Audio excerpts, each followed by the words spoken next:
In November 2025, the League of Legends World Championship Finals were held at an arena in Chengdu, China. Tens of millions of people around the world watched.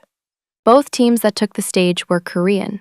The final match of the world's biggest gaming tournament was, in effect, a domestic Korean rivalry. The series went to 5 games.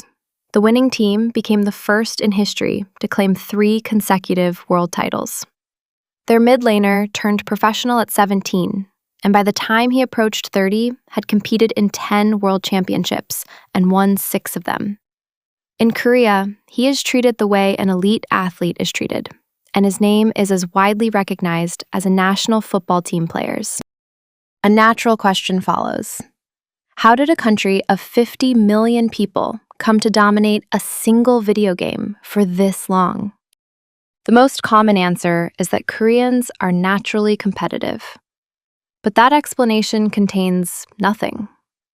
Every country on Earth is full of people who want to win. The real story has nothing to do with national character.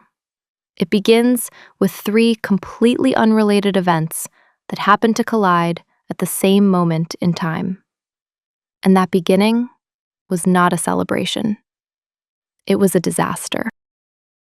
1997, what began in a broken country.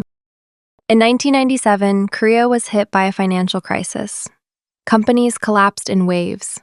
Hundreds of thousands of people who had believed they had jobs for life were pushed out overnight. It was one of the deepest wounds in modern Korean history. People who had lost their jobs needed an immediate way to make a living. The businesses available to them, requiring neither significant skill nor significant capital, were small shops. One type of shop that emerged during this period placed rows of computers inside a room and charged customers by the hour. In Korea, these places are called PCBangs. The second piece came from the government. Having lived through the crisis, the government identified information and communications infrastructure as the next engine of growth and pushed hard. The result was that Korea became one of the first countries in the world to wire an entire nation with high-speed broadband internet, at a time when most countries were still connecting slowly over telephone lines. The third piece was pure coincidence. In 1998, an American game developer released a real-time strategy game. It was called StarCraft. The game ran on low-spec computers, was built for multiplayer competition, and, above all, it was interesting to watch from the side. A collapsed economy produced cheap computer shops. National policy connected those shops to some of the fastest internet in the world. And a game that fit those conditions almost perfectly happened to arrive at exactly the right moment. If any one of the 3 had been off by even a few years, Korean gaming culture as we know it would not exist. The PCBang was not a shop. It was a space. One question remains. Computer prices were steadily falling, so why did Koreans go out and pay to use computers when they could have stayed home? Half the answer lies in how Koreans live. The vast majority of Koreans live in apartments. Space is limited relative to the number of people in a household, and computers were typically placed in the living room or somewhere within a parent's line of sight. For teenagers and young people in their 20s, home was not a place where you could shout, lean forward, and game for hours without consequence. The PCBang filled that gap. Hourly rates were cheaper than a cup of coffee. They sold instant noodles and drinks, and above all, you could sit next to your friends. They became places people gathered after school and after company dinners. The price mattered. The PCBang was one of the cheapest indoor spaces in the city where a young person could spend a few hours. Cafes made you feel the pressure to keep buying things. Bars cost money. And in the city, there were very few places you could just stay without spending much. So the PCBang became a kind of social ritual, the place male students gathered after school, the place friends reunited after completing military service, the place after a company dinner where a manager and his junior staff would loosen their ties and sit down together. This was the decisive difference. In most countries, gaming was a solitary hobby done alone in someone's room. In Korea, gaming happened from the very beginning, in open, shared spaces with other people present. When someone was playing exceptionally well, a crowd gathered to watch behind them. Gaming stopped being a personal pastime and became a spectacle, something people stood around and observed. What Korea actually invented. So Korea's real invention was not skill at gaming. What Korea invented was the audience. Around the year 2000, Korea launched cable television channels devoted entirely to broadcasting game matches. That seems obvious now, but at the time, it was an idea that existed nowhere else in the world. These broadcasts had commentary desks. Analysts broke down strategy. There were regular leagues and seasons, trophies, and prize pools.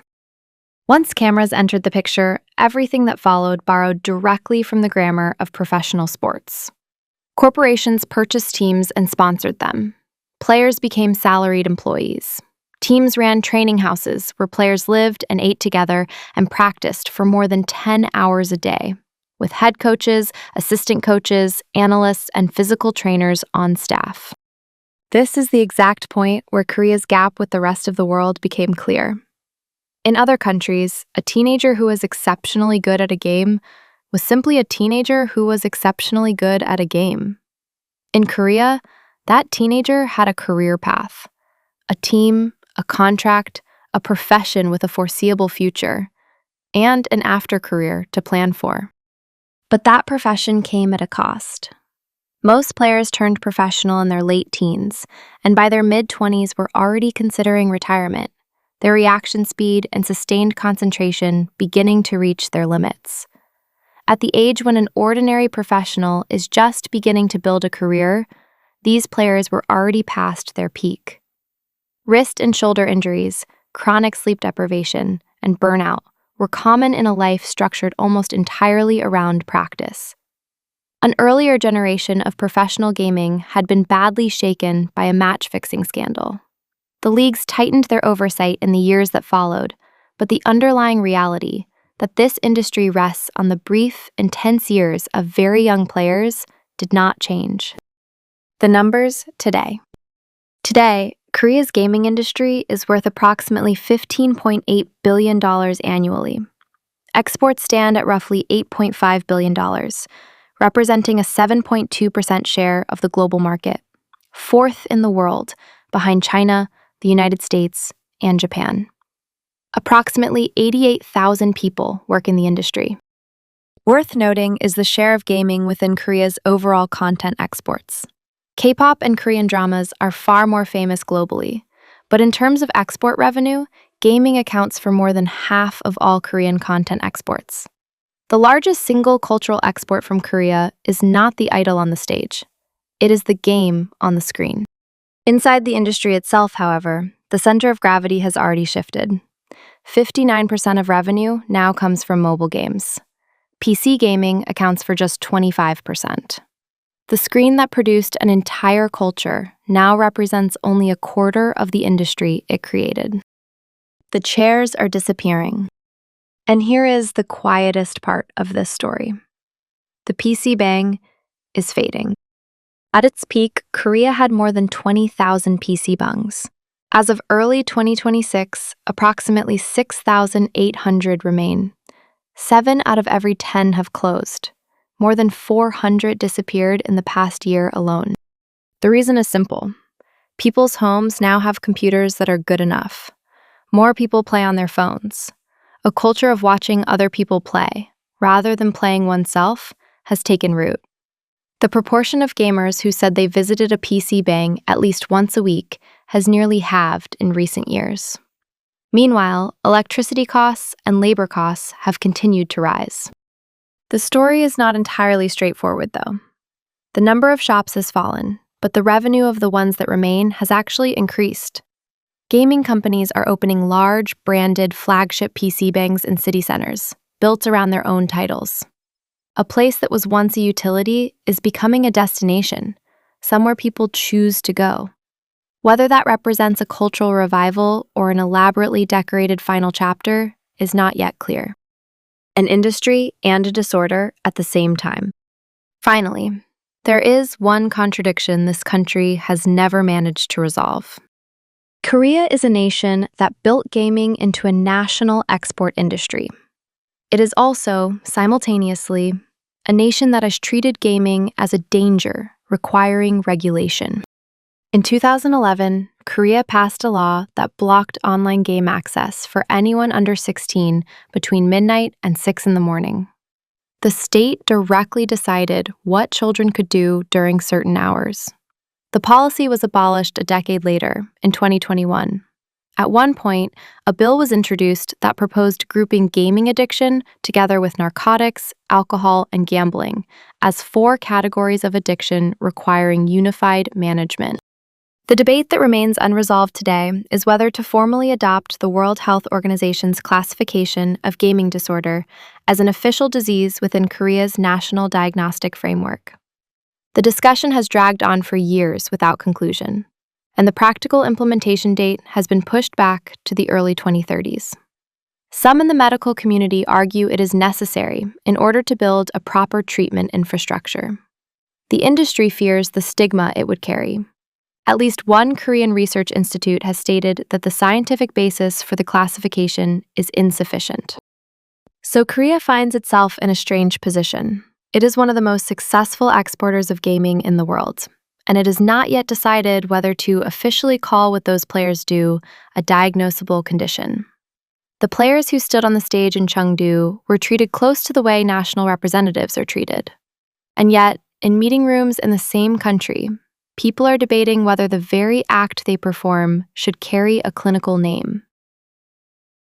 A culture that started in basement computer shops, opened by people who had lost their jobs, has spread across the world and outlived the infrastructure that gave it life. Teams in other countries adopted the system Korea built. Head coaches, assistant coaches, players housed together and trained collectively, performance data analyzed systematically.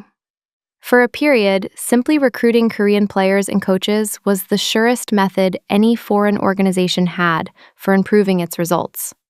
As Korea's methods became the global standard, the advantage Korea held began to thin. Leagues opened everywhere. Capital from other countries poured in larger amounts. Back in Korea, the rooms that gave birth to all of it are closing, one by one. Being the first in the world to create something and continuing to own it are entirely different things.